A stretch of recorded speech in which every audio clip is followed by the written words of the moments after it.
SRF Audio. Stürzt König Gianni? Muss der Präsident des Weltfußballverbandes Gianni Infantino doch noch gehen?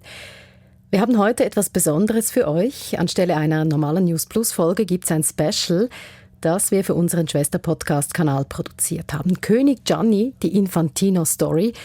Jetzt mit der Bonusfolge, die heißt Der Schamlose. Ganz neu haben Fanorganisationen eine weltweite Petition gestartet, die fordert, dass Infantino zurücktritt. Und es gibt Gerüchte, dass in der FIFA ein Misstrauensvotum geplant sein könnte. Wie weiter also? Mein News Plus-Kollege Raphael Günther nimmt euch mit in diese Spezialfolge. Die ersten 4 Episoden der Serie König Gianni, die Infantino-Story, findet ihr auf dem Kanal News Plus Hintergründe, dort wo ihr eure Podcasts hört, oder auf srf.ch/audio. Und jetzt geht's los. Wenn wir euch fragen, dann sagen die allermeisten, Gianni Infantino, der muss weg. In unserer Umfrage auf der SRG-Debattenplattform Dialog sagen 96%, Infantino sei einfach nicht mehr der Richtige an der FIFA-Spitze. Infantino, der war ja schon vor der WM maximal unbeliebt bei vielen, hier im Westen, in Europa. Inzwischen ist die Kritik aber so laut geworden, dass auch mächtige Stimmen im Fußball seinen Rücktritt fordern. Ist das Ende der Ära Infantino bei der FIFA wirklich realistisch oder eher europäisches Wunschdenken? Und was heißt das alles für den Fußball und die Weltpolitik sowieso? Antworten auf die ganz großen Fragen, die gibt's hier in dieser Bonusfolge der SRF-Podcast-Serie König Gianni, die Infantino-Story von News Plus Hintergründe. Ich bin Raphael Günther.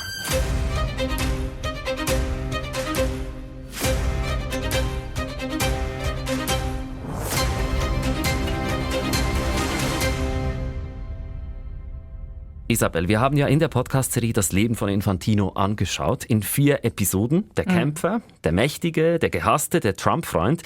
In welchem Kapitel sind wir jetzt gelandet?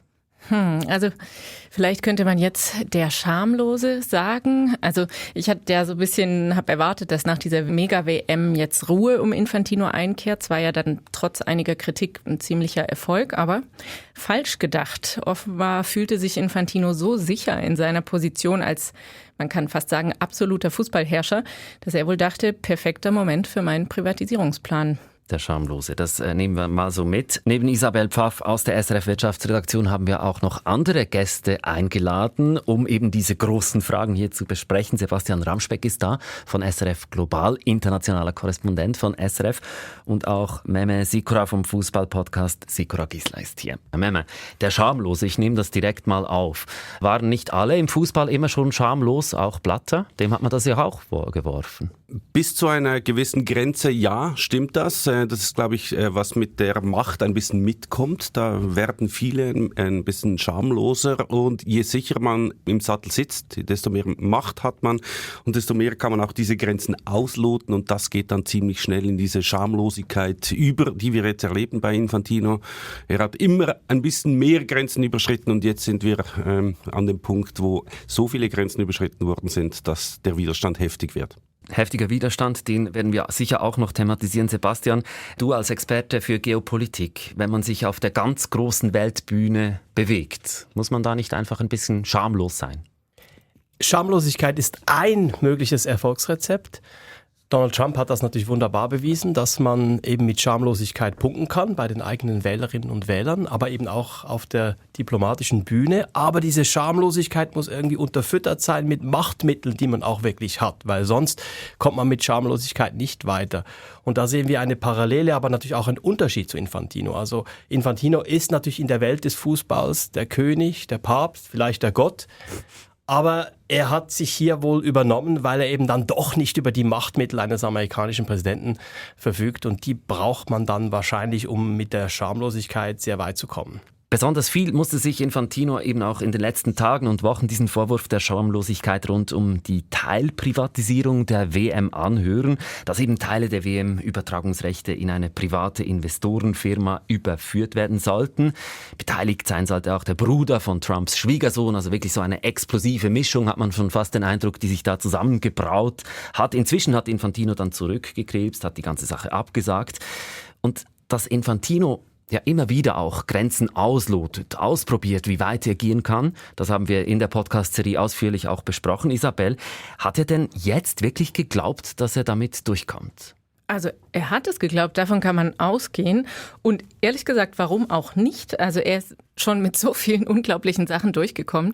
Also man kann nur mal so die jüngsten Sachen nehmen, die WM 2030 auf 3 Kontinenten, ein organisatorischer Wahnwitz eigentlich. Dann die Vergabe der WM 2034 an Saudi-Arabien, die fast so ein bisschen sang- und klanglos untergegangen ist. Er hat sie ja quasi im Alleingang an Saudi-Arabien vergeben. Auch da, die mächtigen Verbände haben ihm keinen Einhalt geboten.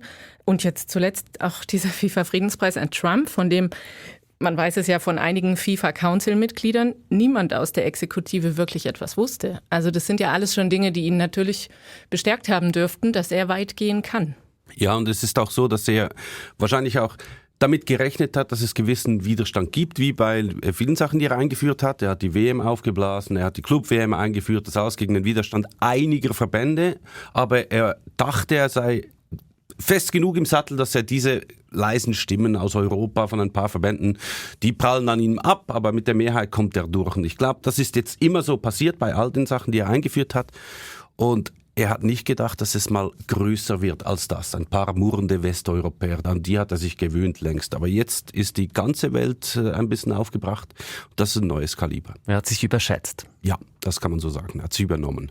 Wie erklärt ihr euch das? Also wie kam es zu diesem Punkt, dass er sich so verkalkulieren konnte, so verzocken konnte? Er der Taktiker, er der schlaue Fußballfunktionär, der alle Zügel, hatte man das Gefühl, einfach immer im Griff hat. Das kann man ja bei vielen Mächtigen eigentlich beobachten. Irgendwann stellt sich, glaube ich, das Gefühl ein, man sei einfach unverwundbar. Man kann machen, was man will. Seine Idee war immer, ich schütte einfach Geld aus. Und solange das Geld kommt, wusste er, es ist Ruhe im Karton. Solange die vielen Verbände darüber froh sind, dass sie immer mehr Geld kassieren. Und ich meine, man muss diesen Sprung mal vorstellen.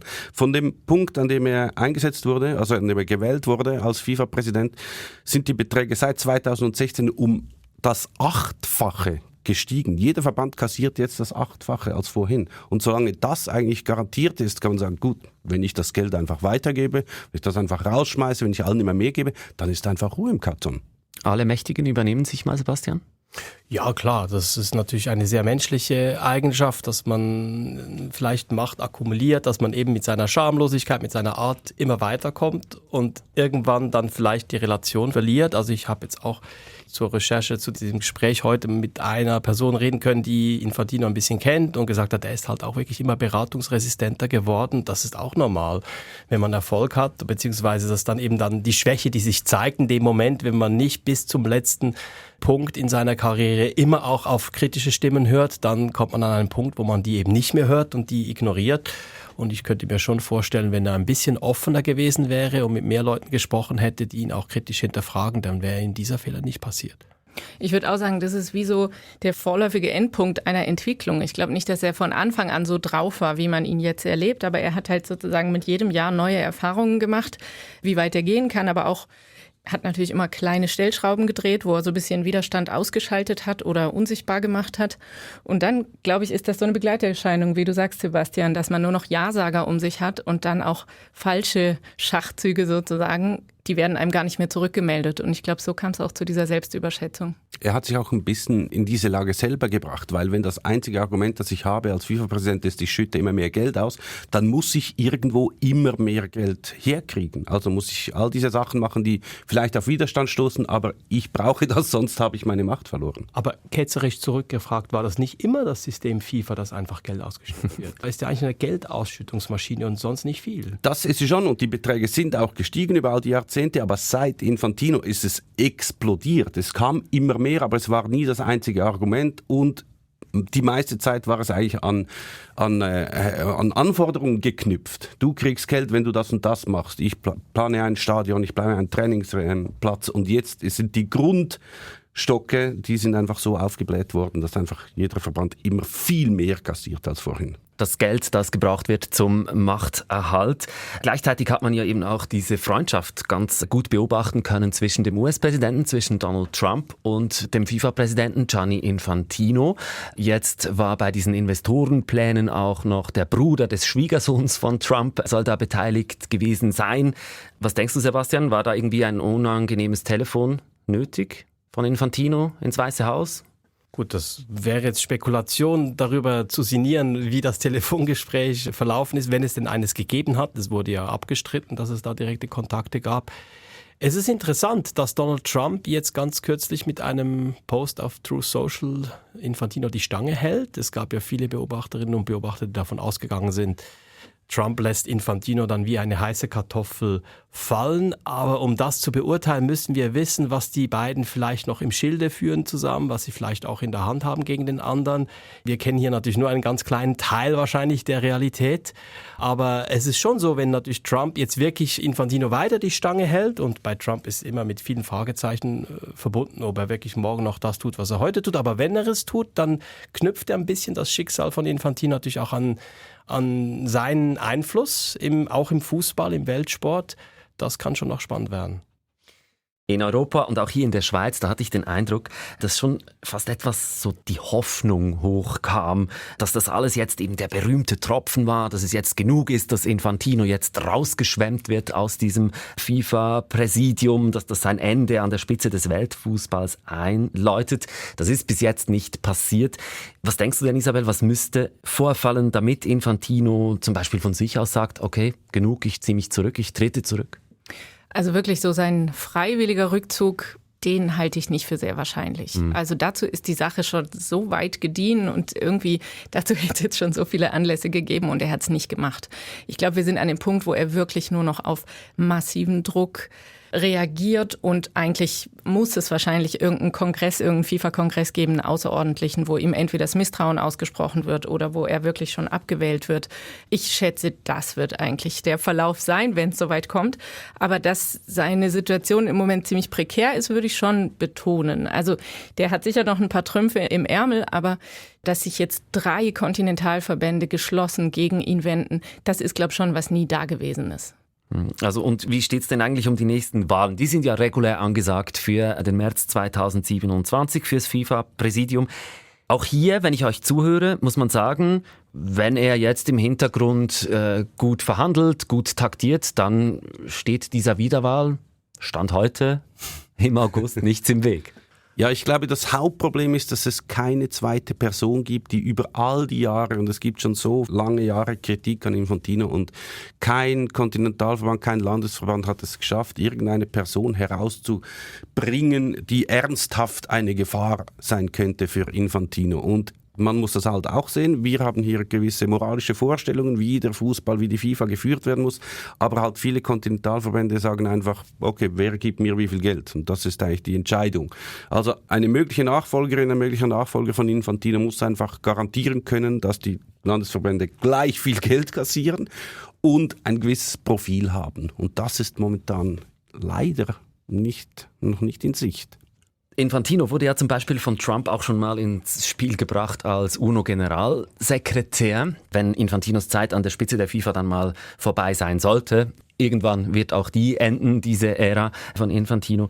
Siehst du für ihn, Sebastian, irgendwo auf der Weltbühne ein Pösteli oder einen Posten, der für ihn interessant sein könnte? Also UNO-Generalsekretär wird er ganz sicher nicht werden. Da würde ich mein ganzes Gehalt darauf Wirklich? wetten. Ja. Okay, das haben wir gehört. Nein, da müsste er ja alle UNO-Sicherheitsrats ständigen Mitglieder auf seiner Seite haben. Und ich kann mir jetzt nicht vorstellen, dass zum Beispiel das Vereinigte Königreich da zustimmen würde. Der Premierminister hat ja bereits gesagt, dass Infantino weg muss. Da findet man normalerweise Konsenskandidaten, oder Kandidatinnen. Um UNO-Generalsekretär zu werden, darf man niemand vor den Kopf gestoßen haben und nirgendwo anecken. Und das ist bei Infantino ganz klar nicht mehr der Fall. Es ist ja auch so, er braucht jetzt zumindest aus finanziellen Gründen nicht unbedingt noch ein Pösterli nachher. Aber vielleicht, weil es interessant sein könnte. Ja, also ein bisschen vermitteln und rumchatten und irgendwelche Mächtigen hofieren, das wird sicher auch später noch möglich sein. Botschafter von irgendeiner Ölkonzern oder so. Ich finde es eben eine interessante Frage und würde mich auch wundern, wie ihr das seht. Er ist für mich schon auch der Typ Mensch, der natürlich immer das Geld und den Reichtum auch als ein sehr wichtiges Ziel wahrscheinlich verfolgt hat. Aber am Schluss geht es ihm, glaube ich, nicht in erster Linie ums Geld, sondern es geht ihm darum, irgendeinen Platz in der Geschichte zu haben. Ich meine, seine Reden sind ja zum Teil skurril, wo er sich da aufspielt als jemand, der eben wirklich UNO-Generalsekretär oder Friedensnobelpreisträger oder weiß ich nicht was werden möchte. Denn Geld verdienen ist für ihn wahrscheinlich kein Problem. Er kann irgendeinem Golfstadt ein Berater werden von einem Verein oder einem Emir oder einem König. Aber wahrscheinlich sein Ziel, eine Art Figur wirklich in der Weltgeschichte zu werden, das hat er ein bisschen verbockt. Ja, ich glaube, das war ehrlich gesagt auch eines der Ziele bei dem Privatisierungsplan, weil langfristig hätte ich mir jetzt vorstellen können, wenn das durchgekommen wäre, dann wäre er auch ein potenzieller Kandidat gewesen, dort irgendwann so eine CEO-Funktion einzunehmen oder so. Und da hätte er nicht das Problem gehabt mit ablaufenden Amtszeiten und dass er wiedergewählt werden muss und so. Also das, glaube ich, war vielleicht eine Idee, die er hatte. Und zum Geld, ich glaube auch, dass ihm Position und Ruhm wichtig sind, aber Geld, da gab es ja auch schon ganz zu Beginn seiner Amtszeit diese Episode, dass er 2 Millionen Jahresgehalt als beschämend bezeichnet hat. Also es spielt schon auch eine sehr wichtige Rolle. Und ob er sozusagen seinen jetzigen finanziellen Status aufrechterhalten kann als Berater von einem nahöstlichen Fußballverein, bin ich mir nicht so sicher. Aber es ist schon auffällig, oder? Also er tritt ja immer wieder auf, auch in seinen Reden oder an Friedensgipfeln, die er mit Trump absolviert hat. Da hat man schon auch das Gefühl, ja, also das ist nicht nur ein Fußballfunktionär, das ist schon fast irgendwie ein Politiker, ein Botschafter. Ja, und das ist ja auch oft ein bisschen schief gelaufen. Er hat ja mal diese berühmte Rede gehalten, wo er gesagt hat, today I feel gay, today I feel migrant worker, wo er sich so aufgespielt hat als eine moralische Instanz, was aber irgendwie ein bisschen schräg war, weil man auch nicht ganz verstanden hat, an wen richtet er sich damit und wo will er überhaupt punkten, weil er ja gleichzeitig dann eben auch eng ist mit Ländern, die jetzt vielleicht to be gay nicht so toll finden. Also es war ein bisschen schräg irgendwie und wurde dann auch so aufgefasst eigentlich von den meisten Beobachterinnen und Beobachtern, dass er da versucht hat. Vielleicht war das auch schon ein Vorzeichen für den Fehler, den er jetzt gemacht hat, dass er manchmal irgendwie nicht richtig einschätzt und dass ihm letztlich eben dann doch das politische Gefühl und die Empathie fehlt, die man eben am Schluss neben Schamlosigkeit auch haben muss, um ganz nach oben zu kommen. Wahrscheinlich ist Trump dann doch noch ein bisschen gewiefter, weil er noch besser die Stimmung bei den Leuten, die für ihn wichtig sind, einschätzen kann, als Infantino, der letztlich wahrscheinlich dann eben einem Trump in einem gewissen Sinne auch intellektuell, möchte ich sogar behaupten, unterlegen ist, weil er weniger dieses Gespür hat. Ja? Dieses Gespür hat für Situationen. Und ein paar Monate später wurde er ja ohne irgendeine sehenswerte Gegenstimme wiedergewählt. Also sozusagen, er hat da ja auch wieder die Erfahrung gemacht, für mich zählt jetzt diese öffentliche Meinung nicht so sehr, weil ich werde ja dann einfach per Akklamation wieder im Amt bestätigt. Also eigentlich kann er ja, weil sein Produkt der Fußball ist und so viele Fußballfans gibt rund um den Globus, kann er eigentlich, der König Gianni kann immer auf sein Volk zählen, ob sie ihn mögen oder nicht, weil alle lieben halt Fußball. Genau. Die früheren Könige hat im Volk auch nicht, die waren auch nicht sonderlich beliebt im Volk und trotzdem hatten sie diese Macht und weil halt der Fußball so ein großes Potenzial hat, um viele Leute zu erreichen und sehr, sehr viel Geld generiert eigentlich in erster Linie, muss er sich eigentlich nur noch auf die beschränken, die wirklich wichtig sind. Macht man da als Fußballfan eigentlich auch ein bisschen die Augen zu und sagt, ja gut, ich mag halt das Spiel und alles rundherum? Es ist schon so, dass in den letzten Jahren man die Ekelgrenze ziemlich kontinuierlich hochschieben musste, um das weiterhin noch zu verfolgen. Und jedes Mal, wenn man denkt, es kommt nicht schlimmer, dann passieren Sachen wie während der Weltmeisterschaft mit diesem Balogun-Fall, mit der Aufblähung von X-Turnieren, mit irgendwelchen komischen Reden. Es wird eigentlich immer schlimmer. Wenn man aber das Produkt Fußball so mag, ich will es eigentlich gar nicht Produkt nennen, sondern den Sportfußball so mag, muss man doch ziemlich halbblind eigentlich durchs Leben gehen. Aber es ist halt ein Produkt am Ende, ein Produkt, das enorm viel Geld einbringt. Und das hat Gianni Infantino immer geschafft. Genau, das hat er geschafft. Also sein kommerzieller Erfolg ist eigentlich unbestritten. Das muss man wirklich sagen. Und das ist natürlich das, was ihn 10 Jahre lang jetzt an der Macht gehalten hat. Aber ich finde, weil du gerade auch nochmal diese rote Karte bei der WM angesprochen hast, ich finde, man hat jetzt schon auch einen Vorgeschmack dessen gesehen, was passiert, wenn sozusagen die privaten, die kommerziellen Interessen so stark sind, dann fangen sie an, die Integrität des Spiels zu beeinflussen. Und ich glaube, das ist auch wirklich bei der gesamten Fußballgemeinde angekommen. Und das wäre auch ein Vorgeschmack auf das, was passiert, wenn der Privatisierungsplan, vielleicht nicht jetzt, aber irgendwann durchkäme, dass es doch das Spiel angreift. Und dann wiederum weiß ich nicht, ob das Geschäftsmodell am Ende noch aufgeht. Es ist etwas, bei dem ich zumindest gedacht habe, wir hätten das überwunden. Also wenn man zum Beispiel die Weltmeisterschaft 1982 in Spanien anschaut. Spanien war Gastgeber und es war für die FIFA überlebensnotwendig, aus finanziellen Gründen, dass Spanien weiterkommt. Und wenn man die Spiele anschaut, es war katastrophal, was dort gepfiffen wurde. Also man musste aus kommerziellen Gründen schauen, dass der Gastgeber weiterkommt. Und das hat man eigentlich nachher überwunden, gedacht. Und jetzt geht es, weil es um so viel mehr Geld geht, ist es wieder zurückgekommen unter Infantino. Und das finde ich katastrophal. Wirklich sehr schlimm. Katastrophal aus Sicht, auch aus Fanperspektive. Jetzt, wenn Infantino dereinst als FIFA-Präsident auch tatsächlich abgelöst wird, was denkst du denn, wird dann einiges anders, alles anders im Fußball oder halt vieles doch auch gleich bleiben? Also ich glaube, wenn die Strukturen so bleiben, wie sie jetzt sind, dann ist es recht wahrscheinlich, dass ein ähnlicher Herrscher oder Herrscherin wieder an der Spitze landen, weil sozusagen die Mechanismen des Machterhalts gleich sind, weil wir halt dieses Prinzip haben, ein Verband, eine Stimme und dann eben diese Kleinstverbände sozusagen verglichen mit ihrer Fußballbedeutung oder auch Bevölkerungsbedeutung halt sehr viel Macht haben. Und das befördert eigentlich so ein Patronagesystem. Und wir haben das eben gesehen, auch Infantino ist ja schon als Reformer angetreten und was jetzt daraus geworden ist. Deswegen denke ich schon, wenn in der FIFA alles so bleibt, wie es jetzt ist, dann werden wir wahrscheinlich Infantino 2.0 erleben. Er hat ja auch es geschafft, die Reformen, die Blatter angestoßen hat, auszuhebeln oder zu umgehen. Die sind auf dem Papier irgendwie noch da, aber letztlich, es gibt keine Aufsicht. Ich glaube, das ist so ein bisschen der Schlüssel. Daran müsste sich, glaube ich, was ändern. Es bräuchte eine externe Aufsicht über die wahrscheinlich dann nicht nur über die FIFA, sondern über die ganzen großen Dachverbände. Aber die dürfte wahrscheinlich nicht intern sein, weil das haben wir gesehen, das hat nicht funktioniert. Was man so liest, ist, dass möglicherweise auch Asien eben das Zünglein an der Waage sein könnte bei der Zukunft, auch wenn wir jetzt über eine mögliche Nachfolge von Infantino reden würden oder jemand, den ihn ablösen kann. Welche Interessen spielen da auch vielleicht geopolitisch noch mit, Sebastian? Da gibt es halt auch unterschiedliche Interessen. Da gibt es eben die Infantino die Stange halten werden und Infantino wird sich darum bemühen, weil er eben fürs Geldverteilen steht. Und dann gibt es aber auch andere. Also ich glaube, der Präsident des asiatischen Verbandes, Sheikh Salman, er rechnet sich wahrscheinlich selber aus, vielleicht Infantino beerben zu können. Also da werden eben dann sehr viele Partikularinteressen wahrscheinlich zum Tragen kommen bei der Positionierung der einzelnen Länder bzw. Verbände. Und das Bild wird nicht so einheitlich sein. Es ist ja schon interessant, wenn wir über Fußball reden, dann landen wir irgendwann bei den ganz großen Themen und auch bei der Weltpolitik. Ich glaube, es ist ja interessant, dass wir hier schon auch ein bisschen etwas sehen, was wir in der Weltpolitik sehen. Gewissermaßen ein bisschen der Kampf Europas, des alten Platzhirschen unter den Kontinenten gegen die anderen, die sich emanzipieren gegen Europa. Man kann es ein bisschen so verstehen, aber mit einem großen Unterschied. Beim Fußball, und vielleicht muss man böswillig sagen, nur noch beim Fußball ist Europa noch die Supermacht Nummer 1 auf der Welt. Bei der Technologie, bei der Wirtschaft eben Europa in den letzten Jahren, Jahrzehnten massiv an Bedeutung verloren hat und nur noch Nummer 3 oder sogar noch weniger ist und eigentlich die großen dominierenden Supermächte natürlich die USA und China sind. Wir sind jetzt so ein bisschen an einen Punkt angelangt, wo wir sagen müssen, ja, so vieles wird sich wahrscheinlich nicht ändern. Gibt es irgendwas, was dir jetzt noch Hoffnung macht, Meme? In Sachen Fußball. Das setzt jetzt ziemlich Druck auf. Ja. Irgendetwas Positives im Weltfußball. Puh. Nein, das wird, also was wünschenswert wäre zumindest für mich. Ich glaube nicht daran, dass wir die große Revolution erleben werden. Da habe ich keine Illusionen.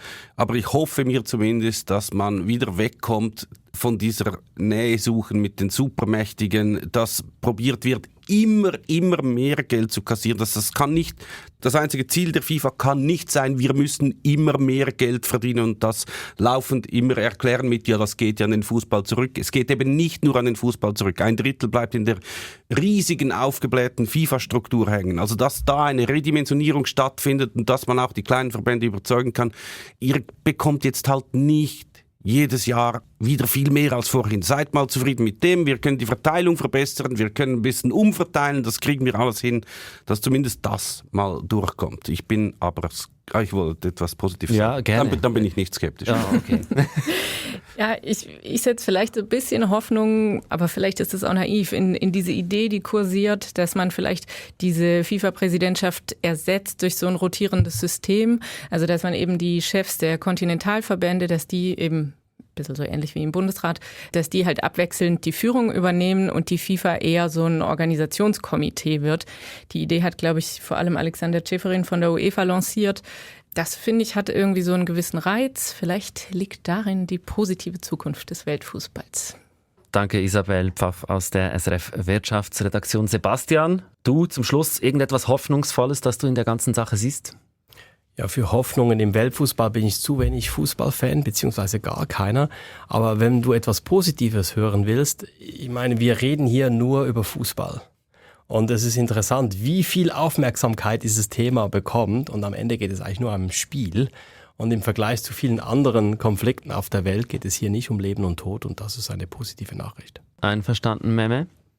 Ist natürlich schwierig für mich als Fußballfan, wenn du sagst, es geht nur um Fußball, aber ich bin völlig bei dir. Es ist wirklich nur Fußball. Ich muss mir das auch x-mal sagen. Und wenn man immer redet, wie groß der Fußball ist, dann muss man auch sehen, zum Beispiel, ein Riesenclub Real Madrid macht gleich viel Umsatz wie der Volk etwa. Also es ist wirklich eigentlich vernachlässigbar, finanziell und bedeutungsmäßig sowieso.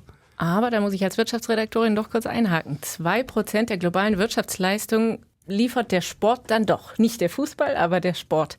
Da wäre vielleicht doch Aufmerksamkeit gerechtfertigt. Danke euch dreien. Sebastian Ramspeck, internationaler Korrespondent von SRF. Danke dir, Meme Sikora vom SRF Fußball-Podcast Sikora Gisela. Am 18. August seid ihr zurück mit einer neuen Folge. Genau, dann ist auch Tom aus den Ferien zurück. Dann machen wir weiter mit dem schönen Teil des Fußballs. König Gianni, die Infantino-Story, das ist eine Podcast-Serie von News Plus Hintergründe. Abonniert den Kanal gerne, damit ihr keine neue Serie mehr verpasst. Auch Feedback freut uns sehr, über die Kommentare zum Beispiel oder per Mail an newsplus@srf.ch. Produziert hat diese Folge Oliver Carrison, ich bin Raphael Günther. Bis gleich.